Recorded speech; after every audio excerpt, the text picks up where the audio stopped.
다음은 플랜 21번입니다. 20번 때는 열교환기라는 장치 아이템을 설치해서 이 실 플러싱을 한다 생각하시고 21번부터 차례대로 보도록 하겠습니다. 플랜 21번은 플랜 11번 형태에서 이 열교환기를 추가해서 이 플러싱 유체를 냉각시켜서 순환시켜주는 플랜입니다. 이 펌핑 디스차지 쪽에서 이 오리피스를 똑같이 거치게 되고요. 이 열교환기에서 온도를 떨어뜨려서 이렇게 실 챔버로 들어가는데요. 하단에 이 템퍼러처 인디케이터라는 인스트루먼트를 설치해서 이 유체의 온도가 낮아지는 것을 눈으로 확인해 볼 수 있어야 합니다. 펌프가 고온 서비스의 유체일 경우에 이 펌핑 유체를 플러싱에 사용하기 위해서 온도를 낮춰줘야 되기 때문에 이 힛 익스체인저를 사용하는 것입니다. 플랜 11번을 적용할 수 있는 유체에는 당연히 모두 적용될 수 있고요. 이 플랜 11번이 가능하지만 이 유체의 온도가 대략 80도가 넘어가는 고온 유체이거나 핫 하이드로 카본 등에 주로 적용이 됩니다. 단점으로는 이 서비스 유체 온도가 너무 높은 경우에는 이 열교환기의 부하가 지나치고 이것은 파울링의 원인이 되는 점입니다. 열교환기의 부하가 지나치게 된다는 것은 이 열교환기에 사용되는 쿨링 워터의 사용량이 많아진다는 소리인데요. 이 간단히 열교환기에 대해 설명을 드리자면 이 열교환기는 장치기계 아이템으로 굉장히 다양한 타입이 존재하고요. 기본 원리는 이 한쪽으로는 냉각이 필요한 이 유체가 흐르게 되고 이 반대쪽으로는 쿨링 워터, 즉 낮은 온도의 물이 흐르면서 이 펌핑 유체와 쿨링 워터가 서로 열교환을 하면서 이 펌핑 유체가 냉각이 됩니다. 열교환기에 사용되는 쿨링 워터도 모두 다 발주처의 돈이라고 보시면 됩니다. 쿨링 워터를 많이 쓰게 되면 이 운전비가 많이 들기 때문에 발주처에서는 열교환기의 부하가 높은 것을 원하지 않게 될 것입니다. 플랜 21번은 뒤에 설명드릴 플랜 23번보다 이 열교환기의 부하가 크기 때문에 이 21번보다는 23번을 주로 사용하게 됩니다. 참고로 이 열교환기에서 항상 쿨링 워터를 쓰는 것은 아니고요. 물이 부족한 중동 지역 같은 경우에서는 이 쿨링 워터 대신에 에어 쿨링을 사용하는 경우도 있다는 점을 이해하고 넘어가시면 좋을 것 같습니다. 플랜 22번은 간단히만 설명드릴 텐데요. 바로 21번 플랜에서 보시면 이렇게 스트레이너만 추가된 타입이라고 보시면 됩니다. 즉 플랜 12번 스트레이너에다가 열교환기를 다른 타입이라고 쉽게 이해하시면 될 것 같습니다.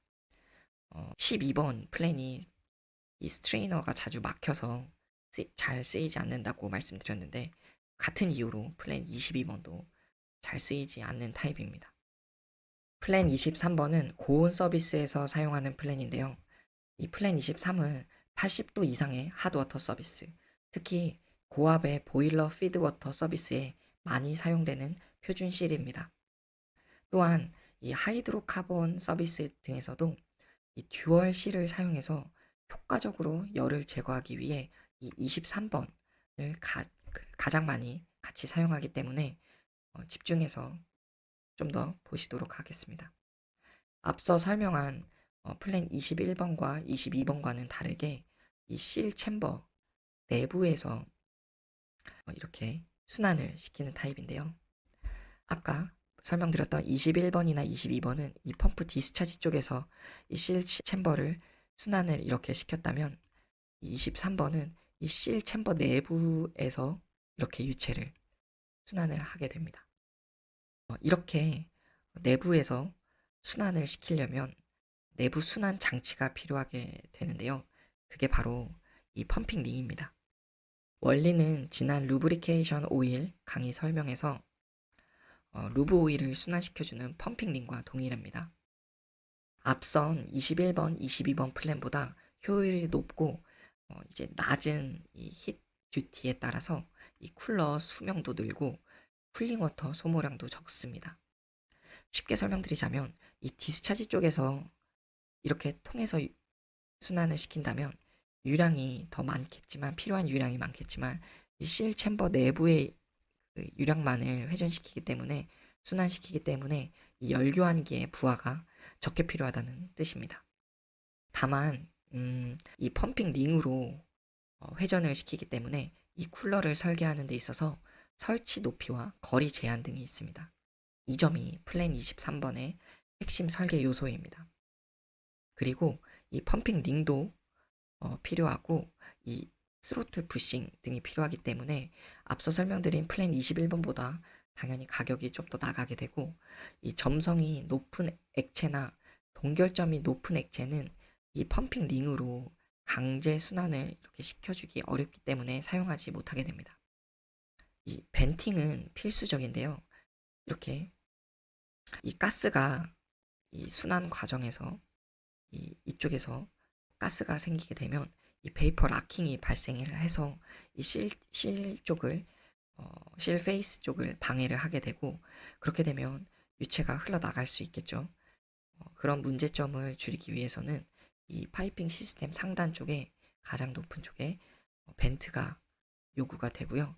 이것은 평상시에는 노멀리 클로즈드 상태, 즉 닫아놓은 상태로 두게 되고, 스타트업 전에 여기에 있는 공기를, 이 밸브를 열어서 다 빼주고 그 다음에 이 펌프를 작동시켜야지만 이 베이퍼 락킹 현상을 막을 수 있습니다.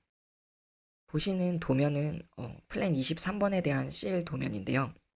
현업에 종사하신다면 이런 도면을 자주 접하시게 되실 것입니다. 지금 도면을 보시면 한 가지 의문이 생기실 수도 있을 것 같습니다. 딱 보시면 똑같은 실 플랜이 두 개가 있는 것을 보실 수 있습니다. 제가 강의했던 앞선 API 610 펌프 강의를 들으셨다면 이 보시는 도면에 해당되는 이 펌프가 바로 레디얼 스플릿 타입의 BB2 펌프 타입이라는 것을 짐작하실 수 있을 것 같습니다. 비트윈 베어링 펌프이기 때문에 이 양쪽으로 베어링이 존재하게 되고, 미케니컬 실도 이쪽과 이쪽에 양쪽으로 설치가 될 것입니다. 그렇기 때문에 미케니컬 실도 두 개가 필요하고 실 플랜도 각각 두 개가 필요한 것입니다. 보시는 도면은 앞선 그림을 도식화해 놓은 건데요. 이렇게 똑같이 히트 익스체인저가 있고, 이렇게 선으로 표현된 것이 배관이고, 밸브 등으로, 밸브와 개장류 등으로 템퍼러처 게이지, 이런 심볼 등으로 나타낸 도면을 보실 수 있습니다. 이렇게 도면을 보시면서 이해하시면 되시는데요.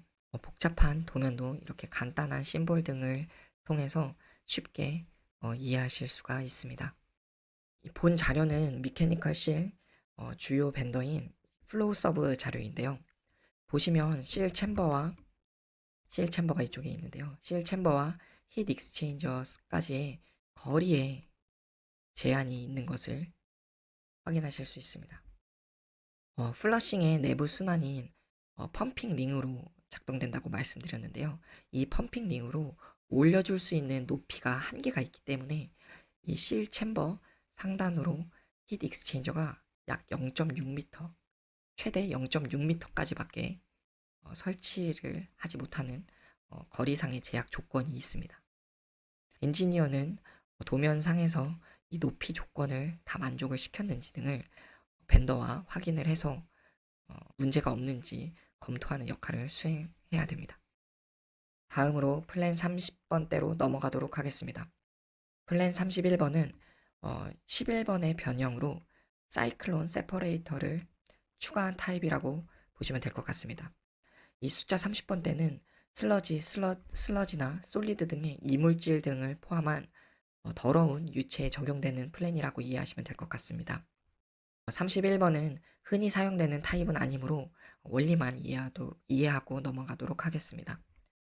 이 펌핑되는 유체가 모래나 이물질 등이 많은 더티한 물의 경우에 이 유체에 이물질을 제거하기 위해 이렇게 사이클론 세퍼레이터가 설치가 되는데요. 이 사이클론 세퍼레이터는 원심력을 통해서 입자를 분리해내는 아이템입니다. 플러싱 플루이드는 이 펌핑 디스차지 노즐 쪽에서 나와서 이 세퍼레이터 쪽으로 들어가게 되면 여기서 이 회전하게 되면서 밀도 차이로 인해 깨끗한 유체는 이 세퍼레이터 상부를 통해 실 챔버로 들어가게 되고요. 이 더러운 무거운 입자들은 이 펌 노즐 쪽으로 다시 흘러 들어가게 됩니다. 이렇게 31번 플랜의 장점은 플랜 12번에서 적용되는 필터 스트레이너 타입은 주기적으로 스트레이너를 청소해 주어야 된다고 설명을 드렸는데 이 31번 플랜은 이렇게 자동으로 분리가 돼서 순환이 계속 이루어지기 때문에 그럴 필요가 없는 것이 장점입니다. 단점은 이 차압이 적절하지 못하거나 이 배관상에 문제가 생길 경우에 이 세퍼레이터가 제대로 작동되지 않는다면 이 클린한 유체만이 실 챔버 내부로 들어가야 되는데 여기에 더러운 솔리드나 이런 것들이 포함되어 들어간다면 이 실 챔버 쪽에서 실 페일러를 일으킬 수 있다는 것이 단점입니다. 대부분의 하이드로카본 서비스에는 효과적이지 못한 타입이기 때문에 사용되지 못하고 워터 서비스에 적용될 수 있는데요.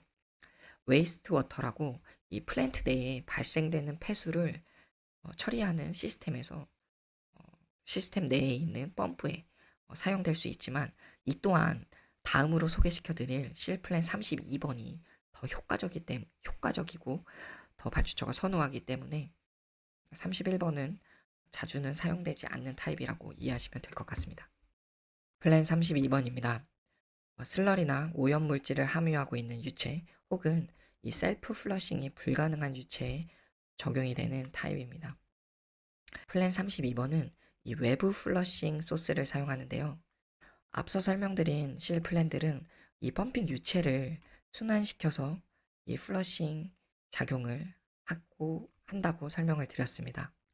하지만 이 실 플랜 32번은 외부로부터 별도의 플러싱 용액을 주입을 해서 플러싱 작용을 하는 타입이라고 이해하시면 될 것 같습니다. 외부에서 이 별도의 플러싱 유체를 사용하기 때문에 이 사용하는 유체가 이 펌프 안쪽으로 이렇게 섞여 들어갈 수가 있는데요. 그렇게 들어가게 되면 이 펌프 용액 자체가 오염이 되지 않아야 됩니다.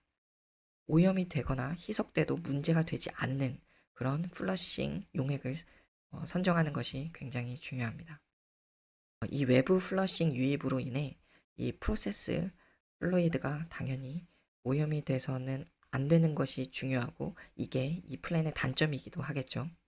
또한 이 외부 유체를 계속 공급해 주어야 되기 때문에 운전비, 즉 돈이 계속 발생하는 점도 큰 단점입니다.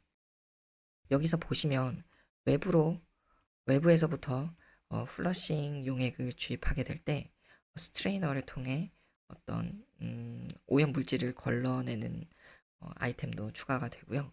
이 플로우 인디케이터라고 해서 유체가 어느 정도 흘러가는지를 볼 수 있는 아이템도 설치를 할 수 있습니다. 옵셔널로 표기된 항목들은 발주처나 EPC사에서 선택적으로 적용할 수 있는 타입인데요.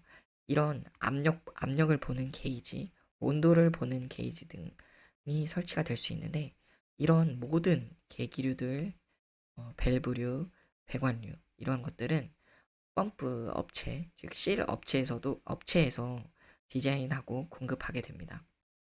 제가 그 미케니컬 실 강의 앞에서 설명드렸었던 내용인데 이 실 플랜도 다른 타 부서와의 인터페이스 되는 부분이 많다고 설명을 드렸습니다. 파이핑 플랜을 보시면 이렇게 펌프 그 계기 타입 등에 관해서는 개장팀, 즉 인스트루먼트 팀의 스펙에 위배가 되지 않는지 한번 확인을 해봐야 되는 것이고요.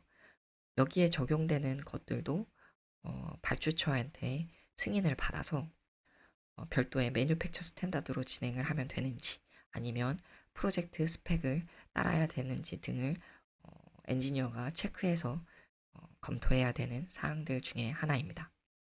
다시 플랜 32번 설명으로 돌아가서, 그렇다면 이 플랜 32번은 어디에 쓰이는지 다시 한번 알아야겠죠. 이 플랜 32번은 프로세스 공정에서는 잘 쓰이지 않습니다. 주로 사용되는 서비스에는 웨이스트 워터, 플랜트 내에서는 폐수가 많이 발생을 하게 되는데요. 이 웨이스트 워터, 폐수를 이송하는 펌프에 주로 사용이 됩니다. 이물질이 많이 포함되어 있고 굉장히 더러운 물일 수 있고요. 물이기 때문에 이 익스터널 플러싱 용액으로 워터를 사용하면 된다는 점이 플랜 32번이 웨이스트 워터 쪽에 사용되는 가장 큰 이유이기도 합니다. 익스터널 플러싱으로 워터가 사용된다는 점은 비교적 비용을 적게 들여서 플러싱을 할 수 있다는 점이고요. 플러싱을 할 때 익스터널 플러싱은 항상 돈이 들기 때문에 이 플랜 32번을 적용할 때는 이 플러싱에 필요한 주입되는 플러싱 용액의 금액이 이 미케니컬 실이 고장나서 교체된 데 필요한 비용과 비교를 해서 어느 것이 더 합리적이고 적합한 설계인지를 고려해서 플랜 32번을 적용을 해야 합니다. 다음으로 플랜 41입니다.